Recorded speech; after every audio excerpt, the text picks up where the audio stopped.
শুরুতে জানিয়ে দিব ঢাকা জেলা বিএনপির সভাপতি আশফাক কারামুক্ত। জানিয়ে দেব দেশ এখন লুটেরা মাফিয়াদের দখলে, অভিযোগ মির্জা ফখরুলের। এছাড়া রয়েছে বিএনপি জিয়া হত্যাকাণ্ডের বিচার কেন করেনি জনগণ জানতে চায় বলছে সাইদ খোকন। এছাড়া রয়েছে হেল্পার যেন ড্রাইভার না হয় নজর রাখতে হবে বলছে ওবায়দুল কাদের। সর্বশেষ জানিয়ে দিব জিয়াউর রহমানের ভাবনা নিজের মনে করতে হবে বলেছেন গয়েশ্বর চন্দ্র রায়। ঢাকা জেলা বিএনপির সভাপতি আশফাক কারামুক্ত। জামিনে কারামুক্ত হলেন ঢাকা জেলা বিএনপির সভাপতি খন্দকার আবু আশফাক। বৃহস্পতিবার বিকেল 4টার দিকে কেরানীগঞ্জের কেন্দ্রীয় কারাগার থেকে মুক্ত পান আবু আশফাক। গণমাধ্যমকে বিএনপির মিডিয়া সেলের সদস্য সাইরুল কবির খান এই তথ্য নিশ্চিত করেছেন। কারাফটকে আবু আশফাককে স্বাগত জানান বিএনপি চেয়ারপারসনের বিশেষ সহকারী শামছুর রহমান শিমুল বিশ্বাস, যুবদল নেতা ইয়াসিন ফেরদৌস মোরাদ ও ওমর ফারুক কায়সার সহ ঢাকা জেলা বিএনপির নেতাকর্মীরা। এর আগে গত 20 মে ঢাকা চিফ জুডিশিয়াল আদালতে আত্মসমর্পণ করেন, জামিন আবেদন করেন খন্দকার আবু আশফাক। ওই দিন তার জামিন নামঞ্জুর করে কারাগারে পাঠানোর নির্দেশ দেয় আদালত। গত 27 মে তিনি সব মামলায় জামিন পেয়েছেন। দেশ এখন লুটেরা মাফিয়াদের দখলে বলছে মির্জা ফখরুল। দেশ এখন পুরোপুরি দুর্বৃত্তদের কবলে, এমন মন্তব্য করে বিএনপির মহাসচিব মির্জা ফখরুল ইসলাম আলমগীর বলেছেন, দেশ এখন লুটেরা মাফিয়াদের দখলে। এরা একদিকে রাজনীতির অধিকার হরণ করেছে, অন্যদিকে দেশের অর্থনীতিকে লুটপাট করে ধ্বংস করেছে। তিনি বলেন, এদের মূল লক্ষ্য হচ্ছে এদেশকে একটি পরনির্ভরশীল ব্যর্থ রাষ্ট্রে পরিণত করা। আমরা এর বিরুদ্ধে লড়াই করছি, ইনশাল্লাহ বিজয়ী হব। বিএনপির প্রতিষ্ঠাতা জিয়াউর রহমানের 43তম মৃত্যুবার্ষিকী উপলক্ষে বৃহস্পতিবার 30 মে শেরেবাংলা নগর এলাকায় তার কবরে শ্রদ্ধা নিবেদন শেষে সাংবাদিকদের সঙ্গে আলাপকালে তিনি এসব কথা বলেন। মির্জা ফখরুল বলেন, আজকে দেশের গণতন্ত্র সম্পূর্ণভাবে নির্বাসিত। একদলীয় শাসন ব্যবস্থা কায়েমের জন্য সরকার গোষ্ঠী, শাসক গোষ্ঠী আওয়ামী লীগের বিভিন্ন ধরনের কলাকৌশল অবলম্বন করছে। জনগণের ভোটের অধিকার হরণ করে ক্ষমতা দখল করে বসে আছে তারা। বর্তমানে চলমান আন্দোলনে সারা দেশের মানুষ যার দিকে তাকিয়ে আছে আমাদের ভারপ্রাপ্ত চেয়ারম্যান তারেক রহমানের সুস্থতা ও তার দেশে ফিরে আসার জন্য। আমরা দোয়া করেছি আমাদের শত শত নেতাকর্মী যারা কারাগারে রয়েছেন তাদের মুক্তির জন্য। আমাদের গণতন্ত্রের আন্দোলনে যে সকল নেতাকর্মী শাহাদাত বরণ করেছেন তাদের আত্মার মাগফিরাত কামনায় দোয়া মাহফিল কামনা করছি। মামলা মোকদ্দমায় যারা নির্যাতিত নিপীড়িত হচ্ছেন তাদের মুক্তির জন্য আমরা দোয়া করেছি। তিনি বলেন, বাংলাদেশের স্বাধীনতার ঘোষক, বহুদলীয় গণতন্ত্রের প্রবক্তা, সমৃদ্ধ বাংলাদেশের স্থপতি ও বীর মুক্তিযোদ্ধা জিয়াউর রহমানের আত্মার মাগফিরাত কামনা করছি। দোয়া করছি দেশনেত্রী খালেদা জিয়ার সুস্থতা ও রোগমুক্তির জন্য। এ সময় বিএনপির স্থায়ী কমিটির সদস্য মির্জা আব্বাস, গয়েশ্বর চন্দ্র রায়, ঢাকা ডক্টর আব্দুল মঈন খান, নজরুল ইসলাম খান, বিএনপির vice chairman doctor AZ-M Zahid Hossain প্রমুখ নেতাকর্মীরা উপস্থিত ছিলেন। বিএনপি জিয়া হত্যাকাণ্ডের বিচার কেন করেনি জনগণ জানতে চায়, প্রশ্ন সাইদ খোকনের। বিএনপি ক্ষমতায় থাকাকালে জিয়াউর রহমান হত্যাকাণ্ডের বিচার কেন করেনি জনগণ তা জানতে চায় বলে মন্তব্য করেছেন ঢাকা 6 আসনের সংসদ সদস্য মোহাম্মদ সাইদ খোকন। তিনি বলেন, জিয়াউর রহমান হত্যাকাণ্ড আজও রহস্যময় রয়ে গেছে, এই রহস্যর উন্মোচন ঘটাতে হবে। বৃহস্পতিবার 30 মে দুপুরে পুরানা ঢাকার ধোলাইখালের সাদেক হোসেন খোকার খেলার মাঠ অসহায় হতদরিদ্র 1300 পরিবারের মাঝে খাদ্য সামগ্রী বিতরণ অনুষ্ঠানে তিনি এই মন্তব্য করেন। প্রধানমন্ত্রী শেখ হাসিনার উপহার হিসেবে এই খাদ্য সামগ্রী বিতরণ করা হয়।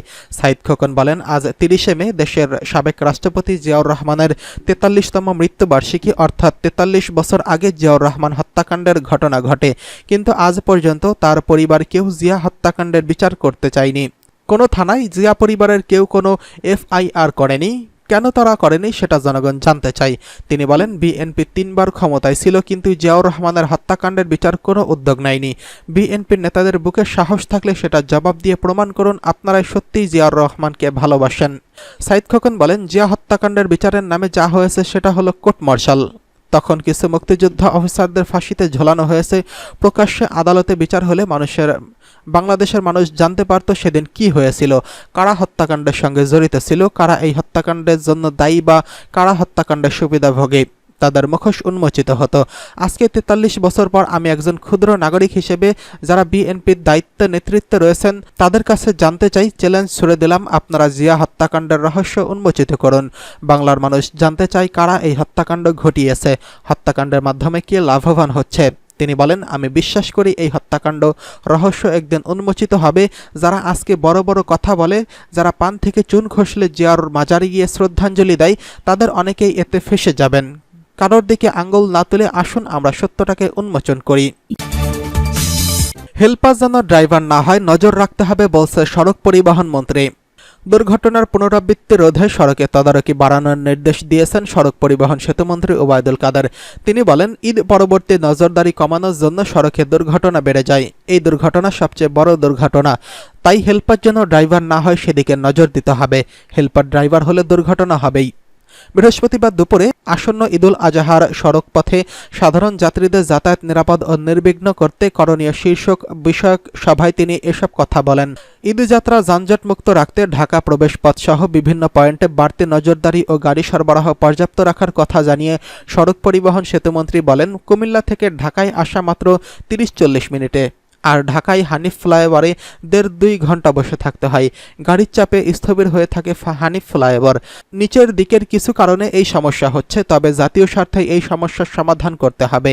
ঈদে ঘরমুখী মানুষের কাছে অতিরিক্ত ভাড়া আদায় বন্ধে বাস মালিকদের প্রতি আহ্বান জানিয়ে ওবায়দুল কাদের বলেন, অতিরিক্ত ভাড়া দিতে গিয়ে সাধারণ যাত্রীদের কাছে টাকা থাকে না, তাই বাস মালিকরা যাতে অতিরিক্ত ভাড়া আদায় করতে না পারেন সেই জন্য কঠোর তদারকির অনুরোধ করছে বিআরটিএ, সেই কাজটা করতে হবে।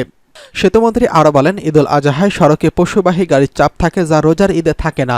পশুবাহী গাড়ি এবং পশুর হাট নিয়ে বাড়তি মনোযোগ দিতে হবে। গাজীপুর বিআরটিএর প্রকল্পে আগে যানজট ছিল, এখন নেই। ঈদযাত্রায় বিশেষ করে সমস্যা দেখা দেয় গার্মেন্টস ছুটির দিনে, বিশেষত চন্দ্রায়। হাজার হাজার মানুষ রাস্তায় হাঁটতে থাকে, গাড়ির প্রয়োজনের তুলনায় অনেক কম থাকে, সেখানে বিআরটিসির গাড়ি রাখতে হবে। শ্রমিকদের বাড়ি যাওয়ার একটা অস্থিরতা থাকে, সেটা সামাল দিতে হবে, প্রয়োজনীয় গাড়ি সরবরাহ করতে হবে। জিয়াউর রহমানের ভাবনা নিজের মনে করতে হবে বলছে গয়েশ্বরচন্দ্র রায়। জিয়াউর রহমানের ভাবনাকে নিজের ভাবনা হিসেবে মনে করতে হবে বলে জানিয়েছেন বিএনপির স্থায়ী কমিটির সদস্য গয়েশ্বরচন্দ্র রায়। দলের প্রতিষ্ঠাতা প্রয়াত রাষ্ট্রপতি জিয়াউর রহমানের ৪৩তম মৃত্যুবার্ষিকী উপলক্ষে বৃহস্পতিবার ঢাকা জেলার দক্ষিণ কেরানীগঞ্জ থানা বিএনপির উদ্যোগে আলোচনা সভা ও দুস্থদের মাঝে খাবার বিতরণ ও বৃক্ষরোপণ অনুষ্ঠানে তিনি এসব কথা বলেন। গয়েশ্বরচন্দ্র রায় বলেন, আমাদের দেশের স্বাধীনতা রক্তক্ষয়ী যুদ্ধের মধ্য দিয়ে এসেছে, এই কাজই করেছেন জিয়াউর রহমান। তিনি স্বাধীনতার ঘোষণা যেমন দিয়েছেন, তেমনি রণাঙ্গনে মুক্তিযুদ্ধের নেতৃত্বও দিয়েছেন।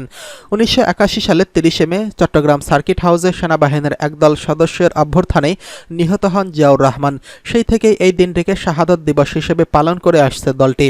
গয়েশ্বরচন্দ্র রায় বলেন, জিয়াউর রহমান অনেক গুণের অধিকারী একজন নেতা ছিলেন। আমাদের তার দেশপ্রেম, সততা আর ন্যায়ের পথ অনুসরণ করতে হবে। জিয়াউর রহমানের ভাবনাকে নিজের ভাবনা হিসেবে মনে করতে হবে। যে জিয়া জনতার, যে জিয়া মরে না।